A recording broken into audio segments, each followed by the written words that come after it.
નમસ્કાર દર્શક મિત્રો, કૃષિ દર્શન કાર્યક્રમમાં આપ સર્વેનું સ્વાગત છે. મિત્રો, આપણે સૌ જાણીએ છીએ કે અત્યારે સિઝન ચાલી રહી છે ઉનાળાની. આ કાળઝાળ ગરમીમાં પાણીનું શું મહત્વ છે તે આપણે સારી રીતે જાણીએ છીએ. જેટલું મહત્વ માનવ જીવન ટકાવવા માટે પાણીનું છે, તેટલું જ મહત્વ પશુઓ માટે પણ છે. તેમના જીવન ટકાવવા માટે તો તે અસર કરે જ છે, પરંતુ સાથોસાથ માનવ જીવન માટે જે અમૂલ્ય છે એટલે કે દૂધ, આ દૂધ ઉત્પાદનમાં પાણીનું શું મહત્વ છે તે અંગેની જાણકારી આપવા માટે આજે આપણી સાથે છે તાલુકો વેરાવળ, જિલ્લો ગીર સોમનાથના અશ્વ ઉછેર કેન્દ્ર એણાજના મદદનીશ પશુપાલન નિયામક ડૉક્ટર H.H. ભાદરકા સાહેબ. તો સ્વાગત કરીએ. નમસ્કાર સાહેબ, દૂરદર્શનના કાર્યક્રમ કૃષિ દર્શનમાં આપનું સ્વાગત છે. જેમ હમણાં જ વાત કરી કે અત્યારે જે સિઝન ચાલી રહી છે ઉનાળાની, અને જેમાં પાણીનું જેટલું મહત્વ છે તેટલી જ અસર કરે છે આ દૂધ ઉત્પાદનમાં, તો તે વિશે અમને માહિતી આપશો.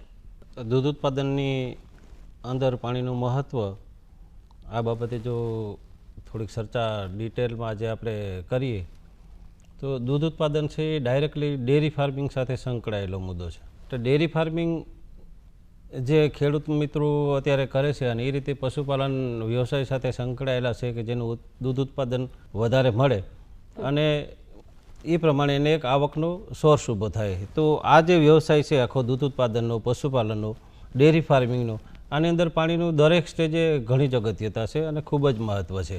એ આપણે થોડી એ બાબતમાં વાત કરીએ તો પશુપાલનની વ્યવસાય સાથે જે ખેડૂત મિત્રો સંકળાયેલા છે 10, 20 કે 50 પશુઓ પોતાના શેડની અંદર રાખતા હોય છે. તો આ જે પશુઓને સવારેથી 24 કલાક સુધી જે સવાર ઉગે ત્યાંથી પાણીની જરૂરિયાત ચાલુ થાય છે, એટલે બીજા દિવસ રાત સુધી સતત પાણીની દરેક સ્ટેજમાં જરૂરિયાત પડે. માનો કે પશુઓને પીવાના પાણી માટે જરૂરિયાત ઊભી થાય, પછી પશુઓ માટેનો ચારો વાવવાનો વાવેતરની વાત હોય તો એના માટે પણ પાણીની એટલી જ જરૂરિયાત ઊભી થાય. ઉપરાંત જે પશુઓ આપણે બાંધીએ છીએ એને નવડાવવા માટે પણ પાણીની જરૂરિયાત ઊભી થાય. અને પશુઓના જે શેડ છે એ બધી સાફ સફાઈ છે એ દરેક સ્ટેજે પાણીની જરૂરિયાત ઊભી થાય છે. એટલે દરેક સ્ટેજમાં પાણીનું મહત્ત્વ છે. અને અગત્યનો મુદ્દો જો પશુપાલનની અંદર ખેડૂત મિત્રોને લાગુ પડે એવો હોય તો એ દૂધ ઉત્પાદન છે. એ એક રોજીરોટીનું આવકનો સ્ત્રોત છે અને માણસોને પણ આ એક ઉપયોગી પ્રવાહી આપણે છે. તો એ દૂધ ઉત્પાદનની અંદર પણ પાણીની ખૂબ જ મહત્ત્વ છે અને એની આપણે થોડીક હજી વધારે ડિટેલથી ચર્ચા એક પોઈન્ટ પછી પોઈન્ટ કરીએ. સર, આપણે વાત કરી કે દૂધના ઉત્પાદનમાં પાણીની ખૂબ જ મહત્વતા રહેલી છે, તો આ જે દૂધ ઉત્પાદન છે તેને એક સંપૂર્ણ આહાર કેમ માનવામાં આવે છે? દૂધ એક એવું પ્રવાહી છે કે જે આપણે ફેક્ટરીમાં કે અન્ય જગ્યાએ ક્યાંય બનાવી શકતા નથી. એ આપણને ફક્ત આપણા પશુઓમાંથી જ મળે છે. એટલે જે આપણા પશુઓ છે એની અંદરથી જ આપણે દૂધ મેળવીએ છીએ.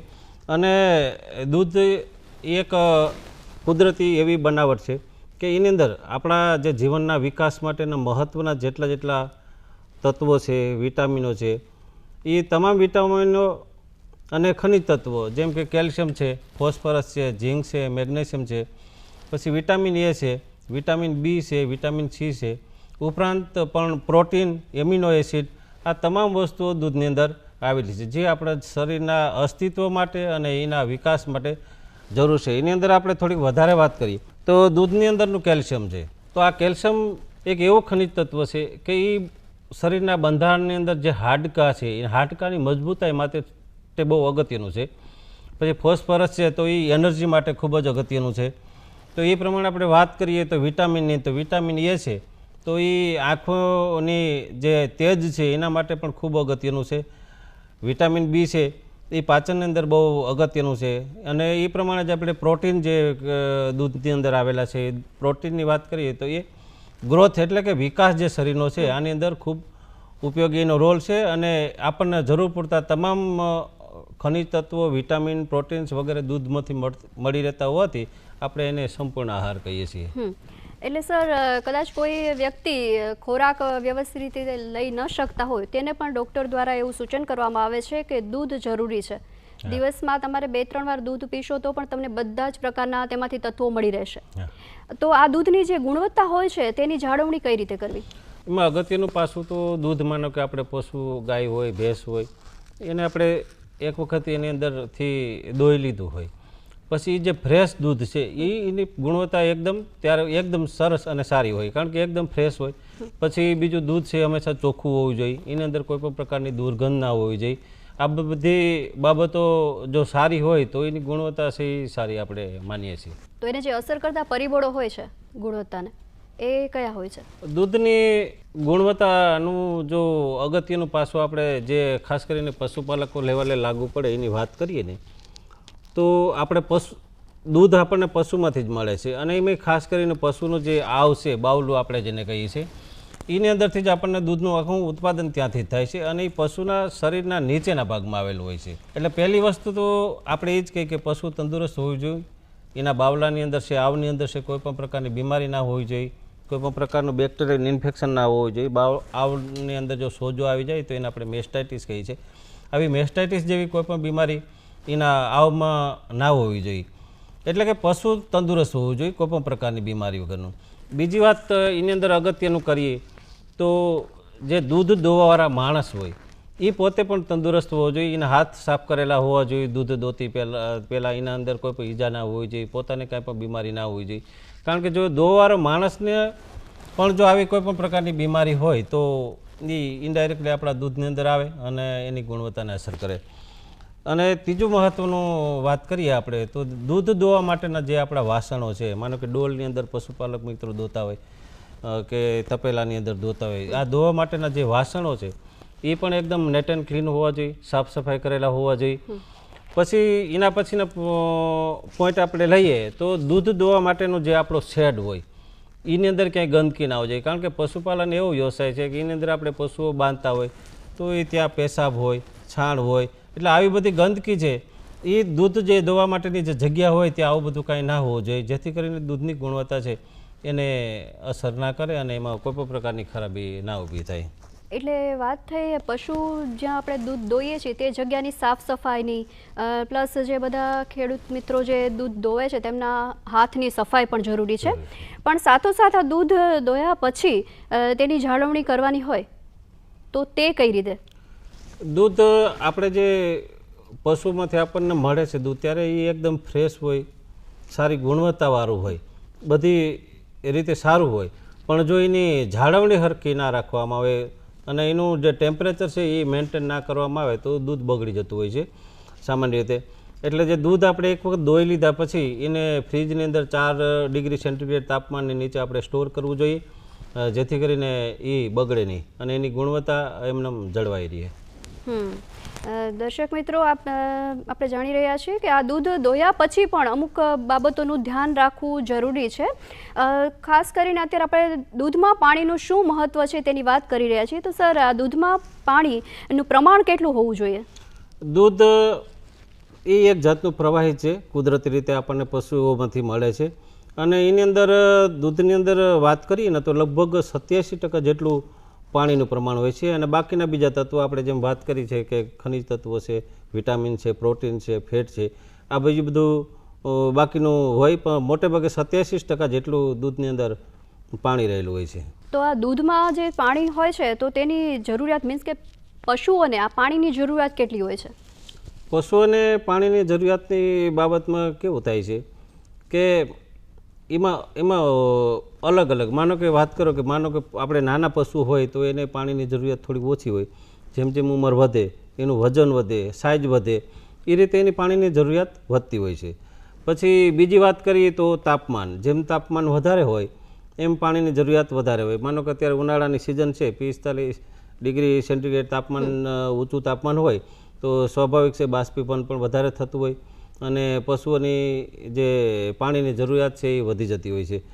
એ રીતે સિઝનની અસર થાય છે. શિયાળો હોય તો થોડુંક આપણે એને ઓછું પાણીની જરૂરિયાત રહે. એટલે આ સારા દૂધ ઉત્પાદન માટે પશુઓને પણ કઈ રીતે અને કેટલા પ્રમાણમાં પાણી આપવું જોઈએ તે પણ ખાસ ધ્યાનમાં રાખવું જરૂરી છે. તો આ પાણીની ગુણવત્તા માટે શું કરવું? પાણીની ગુણવત્તામાં આપણે પશુપાલકોની જે આપણી સિસ્ટમ છે, ખેડૂત મિત્રો, એ મોટે ભાગે ગુણવત્તા એટલે પાણી પહેલાં તો ચોખ્ખું હોવું જોઈએ, કોઈ પણ પ્રકારનું કેમિકલ કે એમાં ભરેલું ના હોવું જોઈએ. માનો કે કેનાલ છે કે કૂવામાંથી કે આપણે પાણી લેતા હોય તો એમાં કોઈ ફેક્ટરીનું પાણી કે એવું ગંદુ પાણી જો ભળતું હોય તો એની અસર થાય છે પાણીની અંદર. એટલે પાણી ચોખ્ખું હોવું જોઈએ અને એનો ટેસ્ટ છે નોર્મલ હોવો જોઈએ, કારણ કે જો પાણીની અંદર અમુક તત્વોનું પ્રમાણ વધી જાય તો એના ટેસ્ટમાં પણ ફરક પડી જાય છે. એટલે એનો ટેસ્ટ નોર્મલ હોવો જોઈએ. એટલે પાણી કેટલું આપવું તે તો જરૂરી છે, પરંતુ તેને જે આ બધા પરિબળો અસર કરે છે તે પણ કઈ રીતના છે તે સમજવું જરૂરી છે. તો બીજા કયા કયા પરિબળો છે? પાણીનું આપણે અત્યારે મોટે ભાગે શું થાય કે પશુપાલકો પોતાનો પશુઓ જ્યાં બાંધતા હોય ને ત્યાં મોટે ભાગે નજીકમાં જ એને પાણીનો કુંડો બનાવેલો હોય. એટલે આ કુંડાની અંદર જ વધારે પૂરતા પાણી ત્યાં રોજ પાતા હોય. એટલે આ કુંડાની જે સાફ સફાઈ છે એ પણ નિયમિત કરી નાખવી જોઈએ. કુંડો છે એ તડકામાં ના જોઈએ, કારણ કે તડકામાં રહીએ તો એની અંદર સેવાળ થતો હોય અને એની હિસાબે પણ પાણીની ગુણવત્તાને અસર થાય. એટલે એની સાફ સફાઈ વ્યવસ્થિત કરવી જોઈએ. અને એની અંદર જો ચૂનો લગાડવામાં આવે તો પણ થોડુંક સેવાળનું પ્રમાણ ઘટી જાય છે અને એ પ્રમાણે પણ એની પાણીની ગુણવત્તા સારી રહે છે. એટલે પાણીની ગુણવત્તા જાળવવા માટે પણ અમુક પગલાં લેવા જરૂરી છે. પશુઓની જે પાણીની જરૂરિયાત હોય છે તે ક્યાંથી સંતોષાય છે સર? પશુઓને પાણી સીધી અને આડકતરી એમ બે રીતે મળે છે. માનો કે આપણે કુંડાની અંદર પશુપાલક મિત્રો પાણી જે એના પશુને પાય એ સીધું પાણી આપે છે, એ રીતે એને સીધું પાણી મળે છે. અને બીજું જે પશુપાલક મિત્રો એને લીલો ચારો નાખતા હોય તો ચારાની અંદર પણ પાણીનું પ્રમાણ વધારે, સૂકા ચારો હોય, ખાંડદાણ દેતા હોય તો આની અંદર પણ પાણીનું પ્રમાણ ઘણું જ હોય. એટલે એ રીતે પણ પાણી મળે. એટલે સીધી રીતે અને આડકતરી બંને રીતે પશુઓને પાણી મળે છે. તો આ પાણી પાછળ ખર્ચ પણ ઘણી પ્રકારના થતા હોય છે, તો આ કઈ કઈ રીતે આ ખર્ચાઓ થાય છે? પાણીની પાછળ ખર્ચની વાત કરીએ તો એ ડેરી ફાર્મિંગનું જે એસેટ પશુપાલક મિત્રો ચાલુ કરવાનું હોય ત્યારે આખું ઊભું કરે. તો જેમ જાનવરો પશુઓ લઈ આવે, શેડ બનાવે, તો એ રીતે પાણીના સોર્સ પણ એને ઊભા કરવાના થાય કે બોર બનાવે કે કૂવો બનાવે કે એને ખર્ચો થતો હોય. પછી બોરમાં બોર બનાવ્યા પછી એની અંદર સબમર્સિબલ મોટર નાખે તો એમાં પણ ખર્ચો થાય. જ્યાંથી પાઇપલાઇન નાખવી પડે, જે આપણો શેડ હોય ત્યાં સુધી પાણી લઈ આવવા માટે થઈને એની અંદર પણ થાય. એટલે આ બે જ જે છે કે પશુપાલનનો જ્યારે તમારે આ બધું ઊભું કરવાનું હોય ત્યારે ખારો એવો ખર્ચો થતો હોય. બધી બાબતોમાં એમાં પાણીનો પણ સમાવેશ થાય છે. પાણી માટે પણ આ રીતે આપણને ખર્ચો થતો હોય છે. એટલે આ બધી બાબતો ખર્ચો કઈ રીતે પશુઓને સંભાળ માટે આ લીલો ચારો, ખાસ લીલો ચારો ના ઉત્પાદન માટે આ પાણીની જરૂરિયાત કઈ રીતે હોય છે? પાણીની આપણે પશુપાલનની અંદર પશુઓને માટે પાણી પીવા ઉપરાંત પણ જે એનો લીલો ચારો આપણે ઉગાડીએ છીએ એની અંદર પાણીનો ઘણું જ વધારે પ્રમાણમાં જરૂર પડે છે. કારણ કે લીલા ચારાનું વાવેતરથી ચાલુ કરી અને છેટ એની કાપણી થાય એટલે કે એન્ડ ટાઈમ એનો આવે ત્યાં દરેક સ્ટેજે એને આપણે પાણી પાવાનું થાય. જો પાણી ના પાઈએ તો ચારો વધે નહીં અને એ સુકાઈ જાય. એટલે વાવેતર કરીએ ત્યાંથી આપણે પાણી પાવાનું ચાલુ થાય. હવે જો એ બધી ગણતરી કરીએ તો એ બહુ ઘણો મોટો હિસાબ છે અને પાણીનું જે ખર્ચો થાય, જે વપરાશ થાય છે પાણીનો, પછી એ આંકડો બહુ મોટો આવે.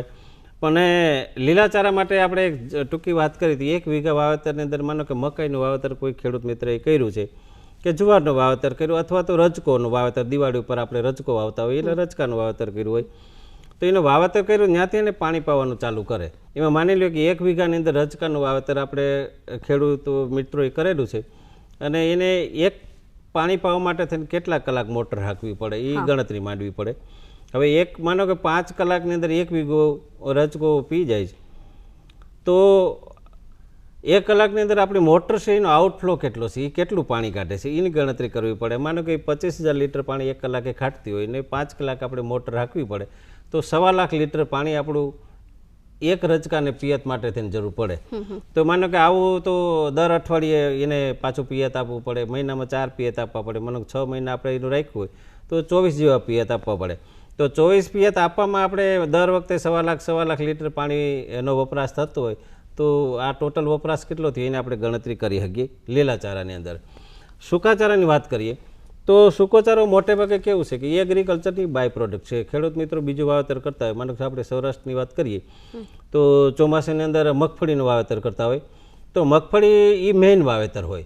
પણ મગફળીનું જ્યારે એનો નિકાલ થઈ જાય અને એનું ઓપનેર હાલી જાય પછી જે એની બાય પ્રોડક્ટ તરીકે વધે માંડવીઓ આપણે કહીએ ખેડૂત મિત્રો આપણે સૌરાષ્ટ્રની અંદર, એ જે મગફળીનો ભૂકો હોય. હવે આના માટે થઈને કેટલો પાણીનો વપરાશ થયો ને એ આંકડા ખરેખર એકચ્યુઅલી આપણે આ પશુપાલન કે ડેરી ફાર્મિંગ સાથે નથી જોડાયેલા, કારણ કે એ એગ્રીકલ્ચરની બાય પ્રોડક્ટ આવે છે. પણ એની અંદર પણ ટૂંકમાં પાણીનો વપરાશ ઇનડાયરેક્ટલી થઈ જાય છે. પછી ત્રીજી વાત આપણે કરીએ તો પશુઓને આપણે જે ખાંડ દાણ જે આપીએ છીએ તો એની અંદર પણ પાણીનો વપરાશ થાય છે.